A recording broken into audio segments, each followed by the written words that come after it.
बहुतों का मानना ये है कि समाज में इस्लामोफोबिया और मिसोजिनी बहुत बढ़ गई है। मैं भी इस बात को एक्सेप्ट करता हूँ, लेकिन हम ये भूल जाते हैं कि इसकी शुरुआत कहाँ से हुई। अब लोग कहेंगे कि 2014 में एक पार्टी पावर में आई और उसके बाद ये सब शुरू हुआ। ऐसा नहीं है एक्चुअली। इसका ओरिजिन इससे भी पुराना है। वीडियो के आगे बढ़ने से पहले मैं कहना चाहता हूँ कि वेव जैसा होता है समाज। आपने देखा होगा, सागर में जो लहरें आती हैं वो एक के बाद एक नहीं आती। एक आती है, फिर थोड़ा सा ठहराव होता है, फिर एक और लहर आती है, उसके बाद थोड़ा सा ठहराव। समाज भी कुछ इसी तरीके से काम करता है।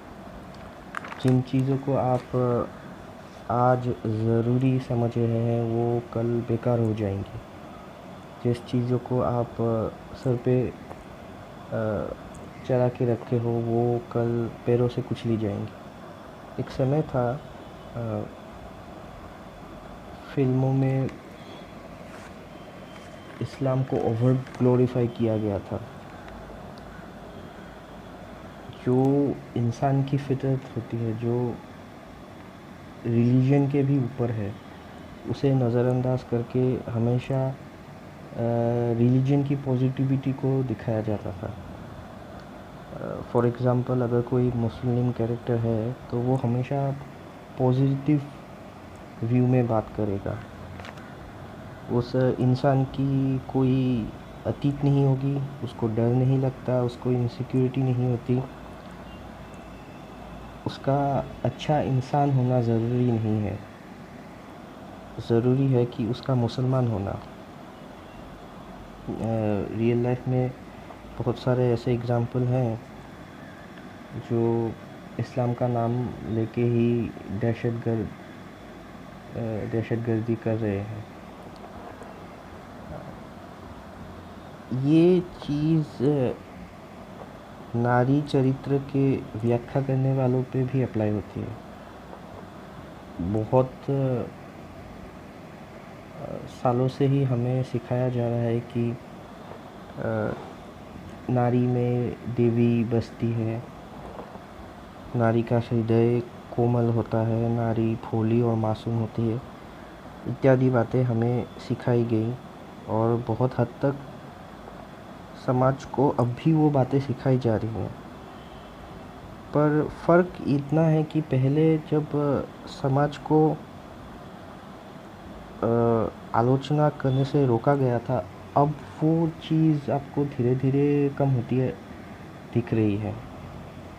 पहले तो आप लोगों को रोक देते थे, आप कुछ भी कह के। आजकल के लोगों को आप नहीं रोक सकते। लोगों को जो समझना है, जैसा कहना है, जो करना है वो करके रहेंगे। आप उस पर कोई रोक नहीं लगा सकते। तो नतीजा ये हो रहा है कि जो चीज़ों को बहुत ओवर इम्पोर्टेंस दिया गया था उसे आज क्रिटिकली एनालाइज किया गया है। हाँ, ये मैं देख रहा हूँ कि बहुत सारी चीज़ों में लोग हद पार कर रहे हैं। बहुत सारी चीज़ों में मैं देख रहा हूँ, फॉर एग्ज़ाम्पल इस्लाम के ऊपर बात करते करते वो इस्लाम को हेट करने लगते हैं। मुझे नहीं लगता कि आपके पास इनफ एविडेंस है इस्लाम को हेट करने का। बहुत बार नारी चरित्र के ऊपर बात करते करते वो नारियों को गाली देने लगते हैं, जो कि ठीक नहीं है। आपको पहले हर पहलू को देखना पड़ेगा, फिर आप कंक्लूजन में पहुंचेंगे। तो इन बातों का ध्यान रखना चाहिए। लेकिन समाज में जहाँ पे इतने करोड़ की आबादी है, आप किस किस को हद में रखोगे? कोई तो ऐसा होगा ही जो हद पार करेगा। और पहली नज़र में ये चीज़ें बुरी लगती हैं, लेकिन लॉन्ग टर्म में इसका भी एक प्ले है, इसका भी एक पार्ट है। जब तक आप हद में रहने के लिए कि आपको हद के बाहर जाना पड़ेगा ना, तब आपको पता चलेगा कि हद कहाँ पे है।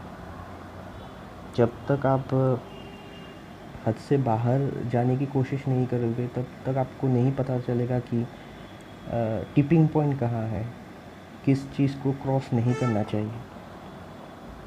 तो मेरा ये मानना है कि समाज भी एक छोटे बच्चे की तरह है। जैसे छोटे बच्चों को एक खिलौना मिल जाता है तो वो मतलब उस खिलौने से खेलते ही रहते हैं, भले ही उनके घर वालों को कितनी प्रॉब्लम क्यों ना हो।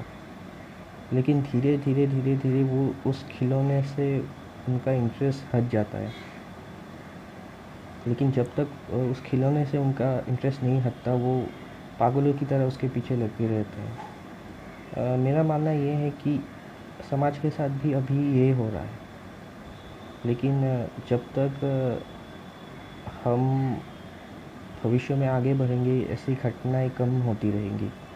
एक टिपिंग पॉइंट आएगा, उसके बाद चीज़ें घटती रहेंगी। जिस चीज़ों को आज क्रिटिसाइज़ किया जा रहा है, उसकी जगह कोई और ले लेगा। समाज किसी और चीज़ को लेके क्रिटिसाइज़ करने लगेगा। तो ये देखा जाए तो एक साधारण बात है। हर समाज में ऐसा होता है और ज़रूरी भी है, हर चीज़ों के ऊपर बात होना चाहिए।